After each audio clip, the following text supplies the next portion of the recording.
Good morning! It's break time. Kumusta po kayo? Dasal po muna tayo. Sa ngalan ng Ama, ng Anak, ng Espiritu Santo. Amen. Mapagmahal naming Diyos, Ikaw na pinagmumulan ng lahat ng mabuti, pinupuri at dinarangal ka namin dahil sa dakila mong pagmamahal para sa aming lahat. Tunghayan mo kami sa araw-araw. Isugo mo yung Espiritong Banal upang manatili kami sa kabanalan. Manatili kaming iyong mga anak sa isip, sa salita at sa gawa. Maraming mga bagay ang hindi namin sigurado sa buhay. Hindi namin alam ang mga darating na mga araw, linggo, buwan, taon. Pero alam namin at sigurado kami na hindi mo kami pababayaan. Hindi mo kami iiwan. Hindi mo kami pababayaan. Maraming salamat sa pagsusugo mo ng iyong anak na si Jesus bilang aming Panginoon at tagapagligtas. Palakasin nawa lagi kami ng pananampalatayang iyong pinagkaloob upang manatili kaming sumasampalataya at sumusunod, sumasamba at nagpupuri, dumadalangin sa araw-araw sa iyong anak na si Jesus. Tunghayan mo ang aming mga pamilya, aming mga anak, aming mga kapatid, mga magulang sa araw-araw. Bigyan mo sila ng sapat na lakas ng pananampalataya upang mapagtagumpayan ang buhay na kasama ka. Hinihiling namin ito sa ngalan ni Jesus naming Panginoon at Diyos, kasama mo at ng Espiritu Santo, Diyos magpakailanman. Amen. Sa ngalan ng Ama at ng Anak at ng Espiritu Santo. Amen. Ngayon po ay November 25, 2021. At ang mabuting balita po natin ay mula kay Luke chapter 21 verses 20 to 28. At sinabi ni Jesus, "Kapag nakita ninyong napapaligiran na ng mga hukbo ang Jerusalem, tandaan ninyo, malapit na ang pagkawasak nito. Ang mga nasa Judea ay dapat nang tumakas papunta sa kabundukan. Ang mga nasa bayan ay dapat nang lumabas, at ang mga nasa bukid ay huwag nang pumasok sa bayan. Sapagkat iyon ang mga araw ng pagpaparusa bilang katuparan ng mga sinasabi sa kasulatan. Kawawa ang mga nagdadalang tao at ang mga nagpapasuso sa mga araw na iyon dahil magkakaroon ng malaking kapighatian sa lupaing ito at darating ang pagpaparusa ng Diyos sa bansang ito. Mamamatay sila sa tabak at ang iba'y dadalhing bihag sa lahat ng bansa. Ang Jerusalem ay yuyurakan ng mga hentil hanggang sa matapos ang panahon na itinakda sa kanila. Magkakaroon ng mga palatandaan sa araw, sa buwan, at sa mga bituin Sa lupa, ang mga bansa ay masisindak at malilito dahil sa ugong ng mga daluyong ng dagat. Ang mga tao'y hihimatayin sa takot dahil sa pag-iisip sa mga kapahamakang darating sa sanlibutan sapagkat mayayanig ang mga kapangyarihan sa langit. Sa panahong iyon, makikita nila ang anak ng taong dumarating na nasa alapaap at may kapangyarihan at dakilang karangalan. Kapag nagsimula ng mangyari ang mga ito, tumayo kayo at tumingala sapagkat malapit na ang pagliligtas sa inyo. Ngayon po ay Huwebes sa ika-34 na linggo sa karaniwang panahon. At ang magandang balita po natin para sa araw na ito ay sa pagbabalik ni Jesus. Salubungin natin siya ng nakatindig at nakatingala sa pananabik sapagkat siya ang Panginoon at tagapagligtas. Paano nga ba magiging matatag at malakas sa harap ng kamatayan? Narinig po natin ang tila kahindik-hindik na propesiya ni Jesus hinggil sa pagbagsak ng Huda at ng bayan ng Jerusalem, ng syudad ng Jerusalem. Pagbagsak sa mula sa kapangyarihan ng mga hentil.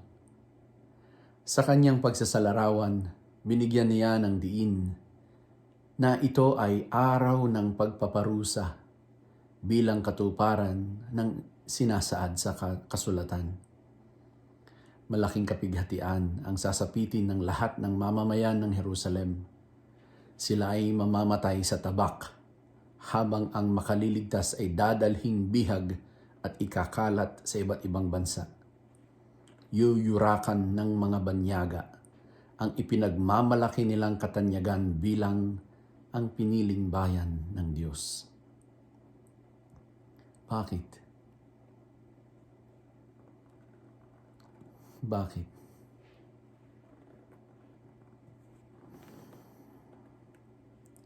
Tunay namang nakakapangilabot kung ang propesiyang ito ay ipapatungkol sa kanino man sa panahon natin ngayon.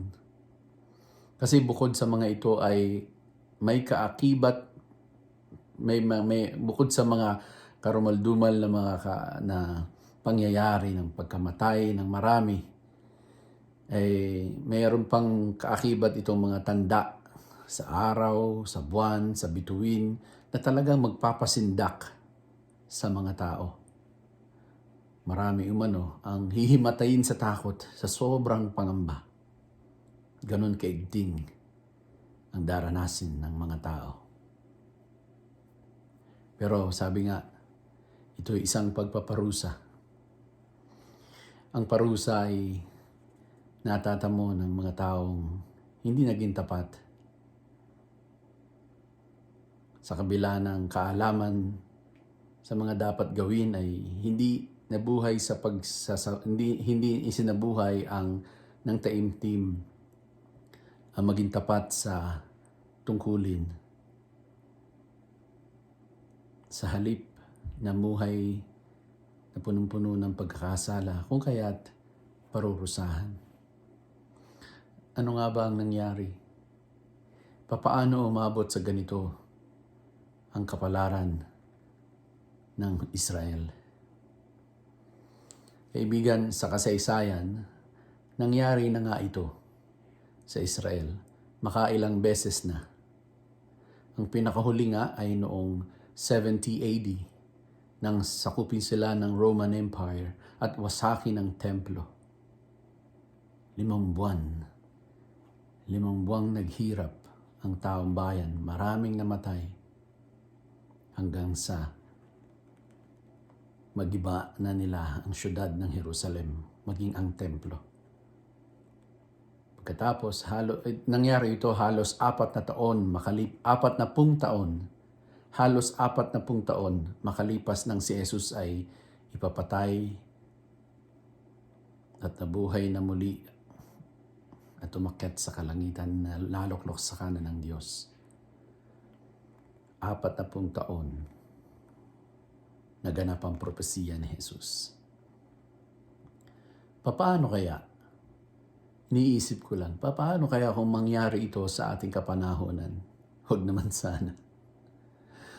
Marahil isa lamang itong katanungan na hindi naman nangangailangan ng kasagutan sapagkat isang pag-aaksaya lamang ng panahon kung tatangkaing sagutin. Pero Papaano nga kaya kung sakali? Alam niyo, maituturing na mapalad tayo. Mapalad tayong lahat sa kinatatayuan natin kung saan ang Kristyanismo ay tanggap ng lipunan at tayo'y nakapagsisimba ng sama-sama at nakakapagpahayag ng ating pananampalataya. Pero mayroong mga lugar sa panahon natin ngayon kung saan ang pananampalataya ay pinagbabawal at mahigpit ang kaparusahan kapag ikay nahuli at napatunayang isang Kristiyano. Ang mga bansang komunista, ang mga bansang may radikal na paniniwalang Muslim, kung saan marahas na kamatayan ang palaging nakaamba sa mga kapwa nating Kristiyano. Hindi kaya, kung sa biglang isip, parang mapalad tayo kaysa sa kanila. Pero hindi kaya mas mapalad sila kaysa sa atin? O higit silang pinagpala kasi higit ang kanilang pagpapatotoo sa pananampalataya. Paano naman? Marami sa atin, may kalayaan nga tayo sa pagpapahayag at pagsasabuhin ng pananampalataya, pero nasabing mga Kristiyano sa salita, sa pangalan, pero kulang sa puso, kulang sa pag-iisip, lalo na kulang sa gawa. Paano tayo makakatindig sa pananampalataya kung ang ating mga paa ay nakalubog sa pagkakasala? Paano tayo makakatingala sa kalangitan kung ang ating mga mata ay alipin ng kasalanan at nakapokus palagi sa lambing na dulot ng pagkakasala? Paano tayo makakausal ng panalangin sa Diyos kung ang laman ng ating puso ay puro kasalanan? Kaibigan, alalahanin natin tuwina na ang pagliligtas, ang kaligtasan, ang pagliligtas ay gawain ng Diyos. Na kailangan natin ang Diyos sa buhay natin upang pagdating ng panahon ng marahas na kamatayan, ng marahas na sitwasyon ng pag-uusig, tayo ay makatindig sa grasya ng pananampalataya. Kasi hindi talaga natin kayang mag-isa. Hindi natin kayang mag-isa na harapin ang marahas na kamatayan ng mga pag-uusig at ang mga kahindik-hindik na mga kakilakilabot na mga kalupitang maaaring maganap. Hihimatayin nga raw tayong lahat sa pangamba. Kailangan talaga natin ng tulong. Kailangan natin si Jesus. Ang pagliligtas ay gawain ni Jesus.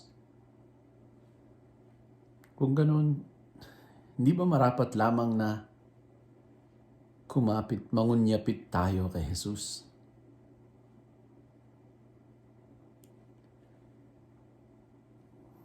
Ang tanong marahil ay papaano natin mapapanatili yung grasya ng pananampalataya sa ating buhay na tinanggap natin. Kung sa grasya ng pananampalataya lamang tayo makakatindig at maging matatag sa harap ng mga nakaamba at kahindik-hindik na mga mahararahas na karanasan, katulad ng iba't ibang larangan ng buhay. Alam niyo, katulad ng iba't ibang larangan ng buhay, kailangan ng karanasan, kailangan ng kasanayan, at kailangan ng kahusayan sa pagsasabuhay ng pananampalataya. Oo, tinanggap natin ang pananampalataya. Pero ano ang ginagawa natin sa pananampalatayang ating tinanggap? Sa isang tabi lang natin, hindi pinapansin. Akala natin, sapat na yung alam mo na may Diyos. Hindi sapat. Kailangan na isa sa buhay, na napapractice. Nahahasa.